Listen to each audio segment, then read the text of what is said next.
رحیم یار خان، دلگیر خان نیازی، S H O constable جام محمد اجاز کی سنجر پور میں کھلی کچہری ٹھیکری پر پہرا بڑھانے، سی سی ٹی وی کیمرے لگانے اور پولیس گشت بڑھانے کا فیصلہ عوام اور پولیس کے باہمی اشتراک سے جرائم پیشہ عناصر کے عزائم کو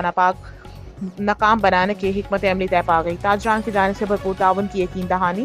تفصیل کے مطابق چوری، ڈکیتی اور دیگر جرائم کے سدے باب اور قلعہ کما کے لیے ایس ایچ او تھانہ کانسٹیبل انسپکٹر جام محمد اجاز نے سنجر پور میں کھلی کچہری کا انعقاد کیا، جس میں تاجران سمیت مختلف مکاتبی فکر سے تعلق رکھنے والے افراد نے شرکت کی۔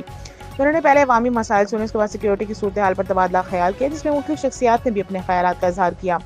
ایس ایچ او جام اجاز نے تفصیلی تبادلہ خیال کے بعد پیش کردہ تجاویز اور صورتحال کو مدنظر رکھتے ہوئے باہمی مشاورت سے طے پانے پر کہا کہ تاجران اور دیہی علاقوں کی سرکردہ شخصیات کے تعاون سے ٹھیکری پہرا کو مزید مضبوط کیا جائے، جس کے پولیس کا بھرپور تعاون عوام کو حاصل ہوگا۔ سی سی ٹی وی کیمروں کو فعال رکھا جائے، پولیس گشت کو بڑھاتے ہوئے مزید مؤثر بنایا جائے، آج سے ہی عملی اقدامات اٹھائے جائے، جس پر تاجران اور عوامی سماجی نمائندوں نے اپنے بھرپور تعاون کی یقین دہانی کرائی۔ جام محمد اجاز نے کہا کہ باہمی اشتراک اور عملی اقدامات سے جرائم پیشہ عناصر کے مذموم مقاصد کو ناکام بنایا جائے اور علاقے سے جرائم پیشہ افراد کو ہر سطح پر ناکامی کا منہ دکھایا جائے۔